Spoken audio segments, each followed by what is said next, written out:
जब दुनिया स्वार्थ से भरी होती है, तब भी एक ऐसी दोस्ती होती है जो निष्काम होती है। एक तरफ थे द्वारिका के राजा श्री कृष्ण, जिनके चरणों में समस्त संसार झुकता है, और दूसरी तरफ थे एक गरीब ब्राह्मण सुदामा, जिसके पास न धन था न वस्त्र, लेकिन था तो केवल प्रेम, निर्मल भक्ति और मित्र के प्रति श्रद्धा। कृष्णा, जिनके एक मुस्कान से ब्रह्मांड में प्रकाश फैल जाता है। जब उन्होंने सुदामा के कदमों की धूल अपने माथे पर लगाई तो दुनिया ने देखा कि दोस्ती में भगवान भी सेवक बन जाते हैं। ये कहानी है उस दोस्ती की जिसमें भगवान ने दरवाजे नहीं, अपने दिल के द्वार खोले, जिसमें एक गरीब ने सिर्फ सूखे चावल दिए और उस बदले में भगवान ने उसका जीवन ही बदल दिया। यह है कहानी कृष्ण और सुदामा की अमर दोस्ती की। तो आइए इस वीडियो को शुरू करते हैं, पर उससे पहले अगर आपको हमारी ऐसी वीडियोस अच्छी लगती हों तो आप हमारे इस चैनल को भी सब्सक्राइब कीजिए और हमारी इस वीडियो को लाइक कीजिए और हरे कृष्णा कमेंट कीजिए। तो आइए इस वीडियो को शुरू करते हैं। प्राचीन समय में एक आश्रम में दो छोटे छोटे बालक पढ़ते थे। एक थे वासुदेव के पुत्र कृष्ण और दूसरे थे एक सामान्य ब्राह्मण के पुत्र सुदामा। कृष्ण और सुदामा के बीच जात और धन का कोई अंतर नहीं था। दोनों साथ खाते पीते खेलते और एक दूसरे के दुख सुख में साथी थे।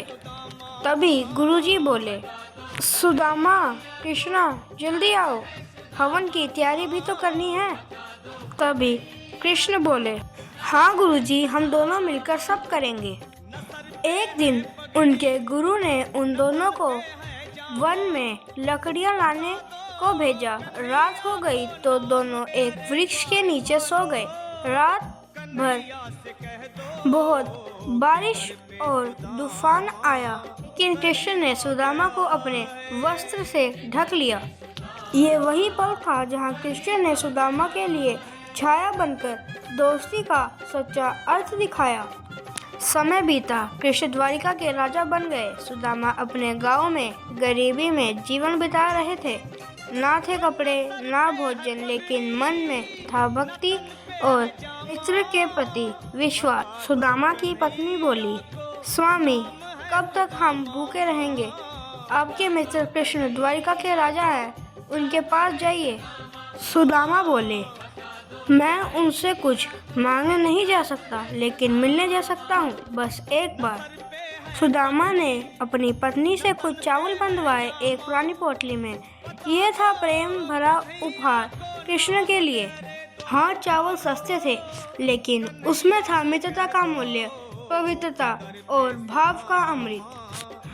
जब सुदामा द्वारिका पहुँचे तो राजभवन के दरवाजों पर खड़े सैनिक उनका हास्य उदय कर रहे थे। तभी सैनिक बोले, अरे ये कौन फकीर आ गया है? तभी कृष्ण भाग कर आए। कृष्णा बोले, मेरा मित्र आया है।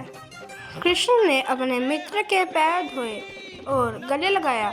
कृष्ण की आंखों में आंसू थे। कृष्णा बोले, सुदामा, मेरे लिए क्या लाए हो?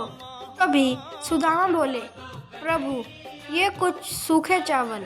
कृष्ण ने उस पोटली के चावल को अमृत समझकर खाया और एक एक दाने में दोस्ती और प्रेम को महसूस किया। सुदामा कुछ मांग कर नहीं गए, लेकिन जब वापस आए तो अपनी झोपड़ी की जगह एक सुंदर राजमहल देखा। हर तरफ सुख संपत्ति थी। सुदामा की पत्नी बोली, ये क्या हुआ? सुदामा आंखों में आंसू लेकर बोले, यह सब मेरे मित्र कृष्ण का दिया हुआ है, जो बिना मांगे सब कुछ दे देता है। ये कहानी केवल दोस्ती की नहीं है, ये है श्रद्धा, प्रेम और भक्ति की कहानी। कृष्ण और सुदामा के बीच की दोस्ती हमें यह सिखाती है कि सच्ची दोस्ती जात पात और धन से ऊपर होती है। जब दोस्ती में भक्ति के भाव हो तो वो भगवान को भी झुकने पर मजबूर कर देती है। अगर आपको हमारी ये वीडियो अच्छी लगी हो तो लाइक करें, शेयर करें और हमारे चैनल अक्षिता क्रिएशंस को सब्सक्राइब करना ना भूलें। जय श्री कृष्ण।